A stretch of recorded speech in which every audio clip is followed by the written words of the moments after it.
Today we're going to look at two different types of lenses. Okay, these are called thin lenses, and our two different types are converging lenses and diverging lenses. Specifically, when we look at these, we have biconvex. What does that mean? It means that the two sides both face out. And we have biconcave. What does that mean? It's the two sides both curve in, like a concave mirror. Okay, so we have biconvex is a converging lens, and biconcave is diverging. Okay, turns out that this top type kind of acts like a converging mirror in that all the light comes down and converges in a single point, and diverging kind of acts like a convex mirror in that all of your light comes and, well, let's draw this a different way. All of your light comes in and actually spreads out as it hits this. And if you follow them backwards, they all converge in a single point back here. So these are really similar to our mirrors, but the cause of this is actually refraction, the bending of light as it goes through a different medium like glass in a lens, instead of reflection as it bounced off a mirrored surface like it did last chapter. Let's take a closer look at a converging lens and see what exactly happens when light enters this lens. The first thing we're going to need to do is look at the angles as the light travels into this lens. So if we look at our surface up here at the top, it's going kind of that way. So if you recall, before we measure any angles, we're going to need to label the normal. So here's our normal right there. It's perpendicular to the surface. So we'd be able to measure angle 1 from this perspective right there. It's in between our incoming ray and the normal. Okay, now just a conceptual question. If our light is going from air with an index of refraction of 1 into glass inside our lens that has an index of refraction of 1.5, our index has gone up. Okay, so remember that this is half of Snell's law over here. N sine theta equals N sine theta. So if our N goes up, what has to happen to our angle? It's going to have to go down in order to compensate for the increase in the index. So our angle here is actually going to get smaller. So what does that mean? It means it's going to get closer to the normal. So I'm going to get something like that. So notice that our angle has gone from a large angle over here to a smaller angle right there. I've drawn it really small, so it's going to be hard to label, but we'll say that's angle 2. Okay, let's do it this way. Let's say in here, that's angle 2. Okay, so now as the light is traveling through the glass, it's going to eventually hit the far edge, and it's going to bend out again. So let's see what happens. Here's our surface. Okay, so we'll need to draw the normal to this surface, something like that. So this right here is angle 3. Okay, and what's going to happen to the angle as it goes out from the glass back into the air? Well, now our index is going from 1.5 back to 1. So our index of refraction is now going down. So what's going to happen to our angle? It's going to have to go back up. So here, our angle 3 is going to get even bigger. So it's going to do something like that. Okay, notice here, angle 3 has gone to angle 4, which is even bigger than before. Okay. All right, let's do the same thing with this next one, this middle ray. Well, it's actually hitting the lens right here in the middle. So if we were to draw the normal, it's coming in right on the normal. So it's not going to bend at all because your angle of incidence is 0. So your angle of refraction will also be 0. So it'll just keep going in a straight line. If light hits glass straight on, it doesn't bend. It just keeps going straight. Same thing as it comes out. So it keeps going straight out there. Okay. Now let's do the same thing we did up here at the top, down here on the bottom. And we'll do this a little bit faster. Okay. Here's the surface, here's the normal, here's our angle. As it goes into glass, your index goes up, so your angle goes down. So our angle, our ray is now going to be a little bit closer to the normal. This angle 2 right here, angle 2. Let's do the same thing as it comes out of the surface. Here's our surface. Here's our normal to that surface. So angle 3 is right here, angle 3. What's it going to do as it goes out? Well, our index is, again, it's gone from glass to air, so it's gone down. So what happens to our angle? It's going to have to go back up to compensate. So it's going to get bigger. It's going to do something like that. So what do you notice about all of these lines that came in parallel? All of these lines that came in parallel. Where are they going to focus? At this point over here, which we will, for convenience, call the focus. Just like in a converging mirror, we have a focal point. Here in this converging lens, we have a focal point. Great. Now let's take a look at diverging lenses. Okay, same exact process, so I'll do it a little bit faster. So here's our surface, here's our normal. Again, since we have in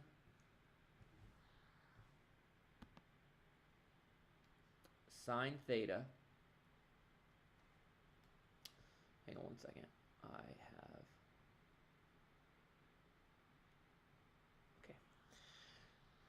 since we've gone from air to glass, we've increased our index of refraction. So what's going to happen to our angle? It's going to go down.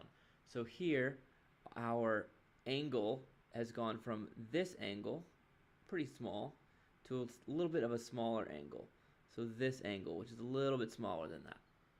Now let's see what happens as we go out of this. Okay, so here's the surface. Here is the normal to that surface. So we're going from this angle right here. But now, since we're going from glass to air, our index has gone down. So what's going to happen to our angle? It's going to go up. So this is going to be even wider, something like that. Okay. Again, the light that hits right in the dead center is not going to bend at all. It's just going to keep going straight. Okay. And without doing all of the lines, you can tell that the exact same thing is going to happen on the bottom. It's going to bend down a little bit the first time and bend down a little bit more the second time. Okay, but if you notice, these three rays that have refracted, they don't converge anywhere on this right side of the lens. So what we're going to have to do, just like in mirrors, is follow them backwards to find where they focus. So let's do this in a different color. Let's do this in pink. So let's follow these rays backwards. Okay, let's follow this one backwards. Really, just following it back through itself. And let's follow this one backwards. Not doing so great on this line, but you get the idea.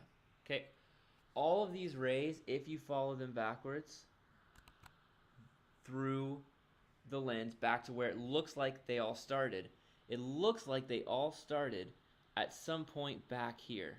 Okay, this point we would call the focus. All right, so let's look and see how this actually acts when we draw ray diagrams. Let's start with the converging ray diagrams. Let's put an object out here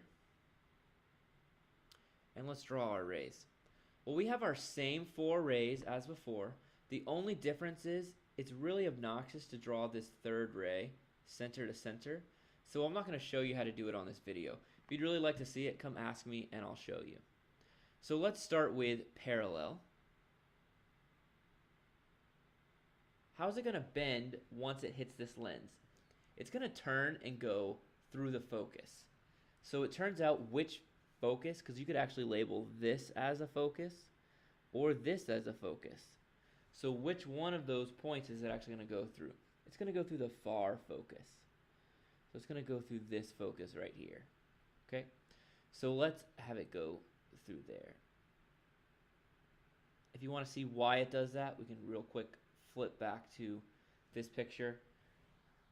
Rays that come in parallel, like this one right here at the top, are going to bend and turn through this focus on the right side.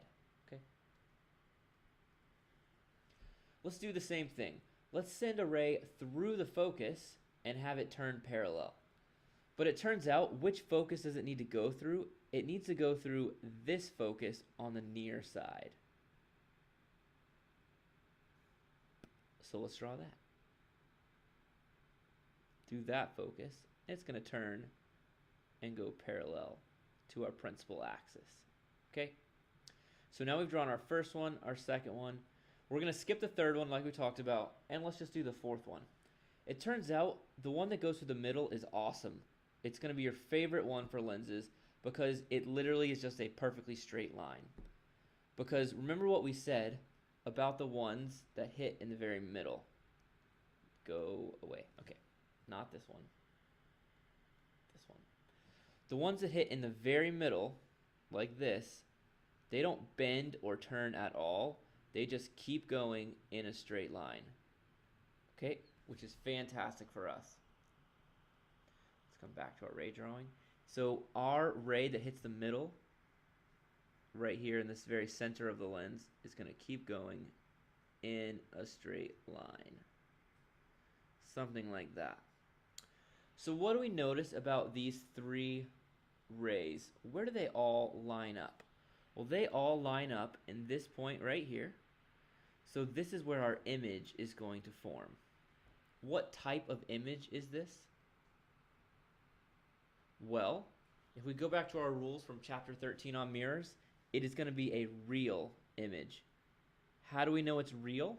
Because it's upside down and it's formed by actual rays. The only difference is real images are now going to be on the opposite side of the lens. Okay, so that is our third ray. Let's draw another diagram for converging lenses. What if the object is very close to the lens? Let's see what that looks like. So we get parallel through the focus. That's our first one. Check. Second one is going to be through the focus, but again, this is the far focus, the one on the opposite side, and we're going to want to draw one from the near focus. So from this way, we're going to follow along this line right here, and it's going to turn and go parallel to our principal axis. Okay? Check. Why did we draw it this way? Because it comes from this focus and then turns parallel. Again, we're going to skip the one that goes center to center because it's a little obnoxious to draw for these. Again, if you really want to see it, I'll show you, but I'm not going to do it on the video. And then let's draw number 4 that goes through the middle of the lens. It doesn't bend at all. Now, just to be clear, if this is the middle of your lens, okay, and here's your principal axis, here's your ray that comes through, okay, this right here, since this red line is your normal, this is your angle of incidence. It's actually going to refract at that same angle. It doesn't bend at all, which is why we could still write it as angle of incidence equals angle of refraction in this case. So it's the same basic idea. It's going to go perfectly straight. Now here's a problem with these three rays. Check. Do they converge? They don't. So what are we going to have to do? We're going to have to follow them backwards. Let's follow all three of these backwards.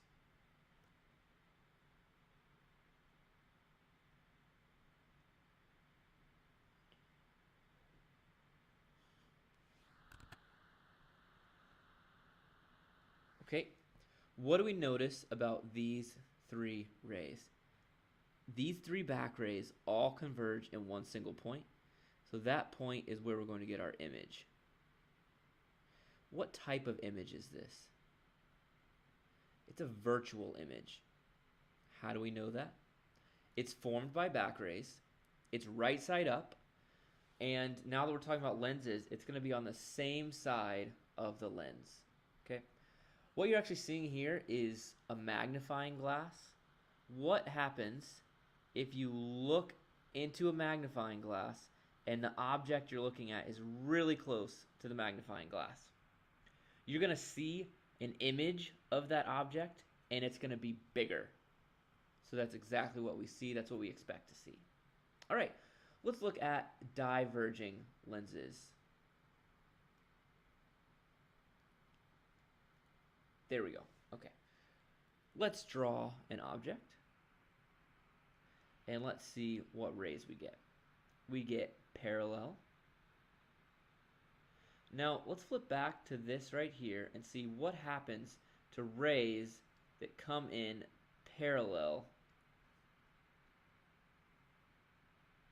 That layer is the one I want to draw on. Rays that come in parallel. Well, they bend and they point up. And where do they come from? They come from this focus on the left side. Okay, so they're going to come from this focus right here. So they're actually going to go parallel and then from the near focus. So we'll draw one that comes along that line, something like that. Okay, first one, check. Let's look at the second ray. We can draw one that goes towards the far focus. So it's going to go towards this focus right here. So it's headed straight for it, but once it hits the lens, the light is going to refract, and it's going to turn and go parallel to this principal axis. Okay, so that's our second one. Check. Again, we're going to skip this third one, and let's look at the fourth one. It's just going to hit the very middle of this and keep going in a straight line. Now, again, what do you notice about these three rays that have refracted as they go through the lens? They do not line up. So whenever our actual light rays don't line up, we need to follow them behind the lens with back rays to see what we get. So let's follow them back with back rays. Do this in a different color since we got a lot of things going on here. So this one comes from the focus. This one is running parallel, so we'll continue it backwards, going parallel. And this one is just going in a perfectly straight line. So what do we notice about these three rays? They all line up in one point right there, and that is where we get our image right here. Okay, what type of image is this? Right, it is a virtual image. How do we know it's virtual? Because it's formed by back rays. It is right side up, and now that we're talking about lenses, it is on the same side of the lens as the object. Okay? All right, so that is everything you guys need to know about thin lenses, okay? Converging and diverging.